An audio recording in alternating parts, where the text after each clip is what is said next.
감독이 이끄는 한국 대표팀이 월드컵 3차 예선 B조 1위를 달리고 있습니다. 대표팀을 뒤덮었던 여러 논란가는 별개로 팀 분위기는 나쁘지 않은 상황이죠. 그리고 현재 아시아 3차 예선에 참가하는 국가들 중 또 다른 한국 감독이 이끄는 팀이 있는데요. 바로 신태용 감독의 인도네시아입니다. 신태용 감독은 2020년 인도네시아 대표팀의 감독으로 선임된 이후 벌써 5년 차에 접어들었는데요. 그 사이 인도네시아를 이끌고 올림픽 예선까지 나서서 우리나라를 꺾고 4강에 진출한 기적까지 만들어냈으니까요. 그리고 현재 북중미 월드컵 아시아 3차 예선에 참가하는 국가들 중 인도네시아는 유일한 동남아 국가인데요. 어느 순간 수준이 확 올라왔죠. 게다가 지난 10월에는 네덜란드 출신 수비수인 케빈 딕스가 귀화 절차를 마치고 인도네시아 국가대표를 합류했고요. 아우쿠스부르크 소속 골키퍼인 다니엘 클라인도 인도네시아 대표팀이 귀화를 추진하고 있을 정도로 현재 인도네시아는 축구의 진심입니다. 사실 동남아 국가에서 한국 감독을 데려간 사례는 이번이 처음은 아니잖아요. 과거 베트남의 축구 부흥을 이끌었던 박항서 감독과 얼마 전까지 말레이시아를 이끌고 아시안컵에서 우리를 만났던 김판곤 감독 등 많은 한국 출신 감독들이 동남아 대표팀의 감독으로 선임되고 있죠. 축구 수준을 끌어올리고 싶었다면 우리나라보다 유럽 출신 감독들을 선임할 수 있었을 텐데 왜 동남아 국가들은 굳이 우리나라 감독들을 계속해서 대표팀 감독으로 선임하고 있는 걸까요? 오늘 저 축구 친구와 함께 한번 알아보도록 하겠습니다.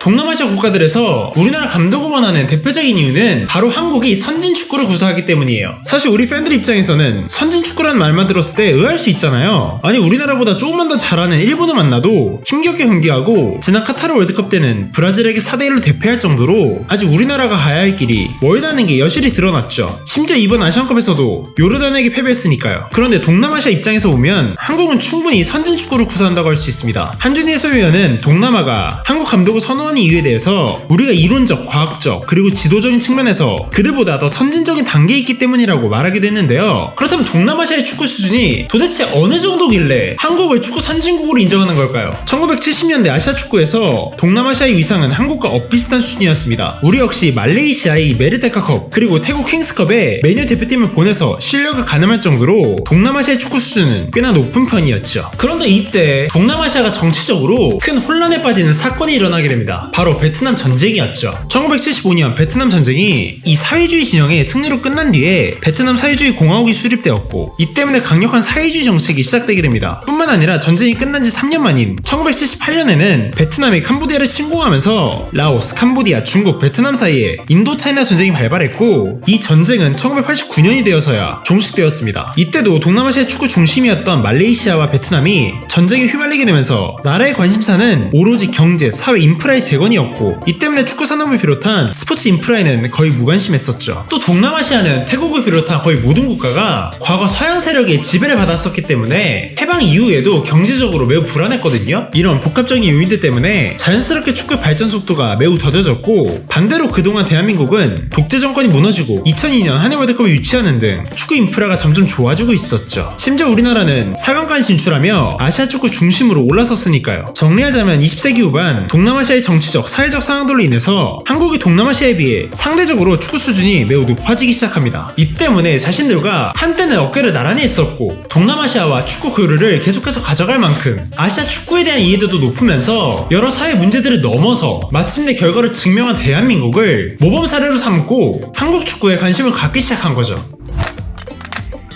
동남아시아가 한국 축구에 대한 관심을 넘어서 감독 선임이라는 결과로 이어질 수 있었던 건 바로 베트남의 박항서 감독 때문이겠죠. 박항서 감독이 선임되기 전 2016년 베트남에서는 황금세대로 불리던 선수들이 화려하게 등장하던 시기였지만 국제대회에서의 성적은 늘 기대 이하였습니다. 베트남은 동남아시아의 축구선수권 대회인 스즈키컵에서 2008년 처음 우승한 뒤로 또 다른 강호인 태국에게 밀려 계속 4강의 문턱을 넘지 못한 거예요. 그리고 2017년 이 베트남에 선임된 박항서 감독은 2018년 스즈키컵 우승, 2019년 킹스컵 준우승, 2022년 마지막 스즈키컵에서 준우승을 달성하며 순식간에 베트남을 동남아시아 최고의 자리에 올려놓았습니다. 게다가 박항서 감독 부임 당시에 피파 랭킹이 130위였던 베트남은 2019년 처음 100위권에 진입하며 96위까지 올라갔었는데요. 사이딩크라고도 불렸던 박항서 감독이 베트남의 성적을 극적으로 올릴 수 있었던 건 바로 체력이었습니다. 베트남은 박항서 감독의 선임 이전부터 빠른 축구를 지향하던 팀이었는데요. 그러나 경기 시간이 길어질수록 체력이 떨어지고 이기고 있던 경기도 후반에 동점골을 축구를 허용해서 비기는 등 에너지 레벨에서 뚜렷한 약점을 보이고 있었습니다. 강팀만 만나면 중원 싸움에서는 도저히 이길 수 없을 정도로 피지컬 역시 약했고요. 박항서 감독이 이런 문제를 해결하기 위해서 취했던 특단의 조치는 바로 아침 식단을 바꾸는 거였는데요. 베트남 선수들은 그동안 아침에 베트남의 주식인 쌀국수를 먹었지만 박항서 감독 선임 이후 아침에도 고기를 먹으며 피지컬과 체력을 보충했죠. 또한 체력 훈련 역시 강화했는데요. 2018년 아시안게임 당시 박항서 감독이 부름받았던 최주영 팀닥터는 선수들이 보통은 훈련 전 체력 훈련에서 가벼운 스텝 정도 봤는데 베트남은 역동적인 동작을 반복적으로 하는 모습을 보고 본인이 매우 놀랐다며 근지구력 강화 운동에 강도가 상당했다고 말하기도 했죠. 또한 베트남의 경기 스타일이 순한 토끼에서 배고픈 맹수로 단숨에 바뀌었다고 말할 정도로 체력 훈련의 결과는 매우 좋았는데요. 실제로 이때 베트남은 아시안게임에서 4강까지 진출하는 저력을 보여줬어요. 또한 박항서 감독은 훈련과 함께 베트남의 전술도 보완했는데요. 베트남은 동남아시아에서 손꼽히는 공격성을 활용한 적극적인 축구를 펼쳤지만 박항서 감독은 이와 반대로 3백을 활용하며 선수비 후역습 전술을 도입했습니다. 우리가 약팀이라는 것을 인정하고 훈련을 통해 체력을 보완하면서 높은 에너지 레벨을 바탕으로 역습 축구를 구사하고자 했던 것이죠. 그 결과 베트남은 중동팀과 같이 강한 피지컬을 갖춘 팀과의 경기에서도 잦은 승리를 거둘 정도로 급성장했습니다. 전쟁 후 경제가 완전히 회복되지 않은 베트남을 동남아시아 안에서 최고 수준으로 박항서 감독이 올려놓은 거죠.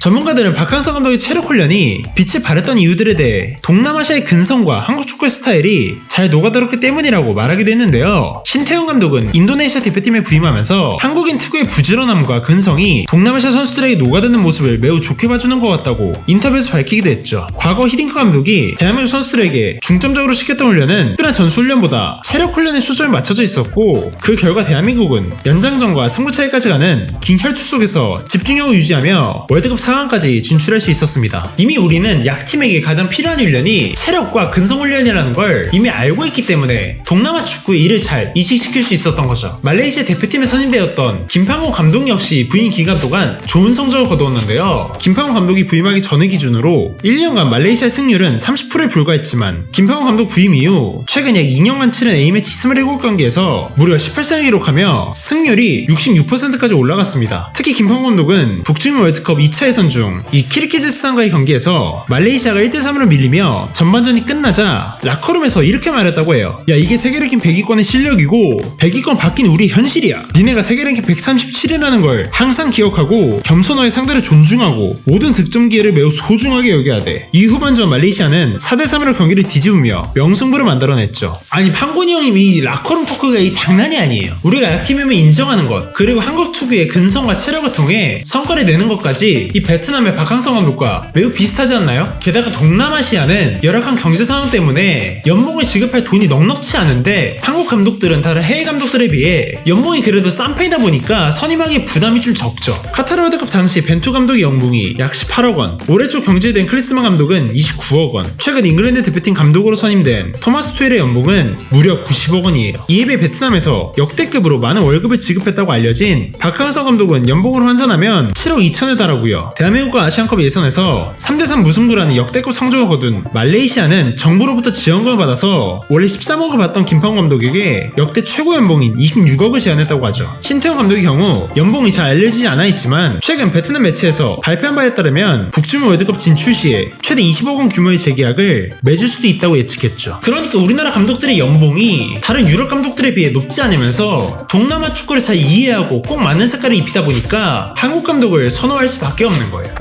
네, 오늘은 동남아시아 국가들이 왜 한국 감독을 선호하는지 그 이유들에 대해 알아봤는데요. 박항서 감독이 떠난 뒤 베트남은 변변치 않은 성적을 거두며 후임으로 들어왔던 투르시에와 1년 만에 계약을 파기했습니다. 그리고 그 빈자리에는 김상식 감독이 부임하며 또다시 한국 감독을 선임했죠. 이처럼 동남아시아의 한국 감독이 열풍이 불자 동남아시아의 축구 수준 역시 매우 높아지고 있는데요. 현재 북중미 월드컵 3차 예선에서 유일하게 살아남은 동남아시아 팀은 인도네시아 딱 한 팀입니다. 일본과 사우디 등 아시아의 강팀들과 만나게 되는 신태용 감독 인도네시아 대표팀은 과연 사상 첫 북중미 월드컵 본선에 진출할 수 있을까요? 그리고 베트남으로 무대를 옮긴 김상식 감독은 박항서 감독의 열풍을 이어갈 수 있을까요? 오늘의 주제가 흥미롭다면 구독과 좋아요 부탁드리고요. 저는 다음번에 더 재밌고 유익한 축구 이야기로 다시 찾아오도록 하겠습니다. 그럼 안녕히 계세요.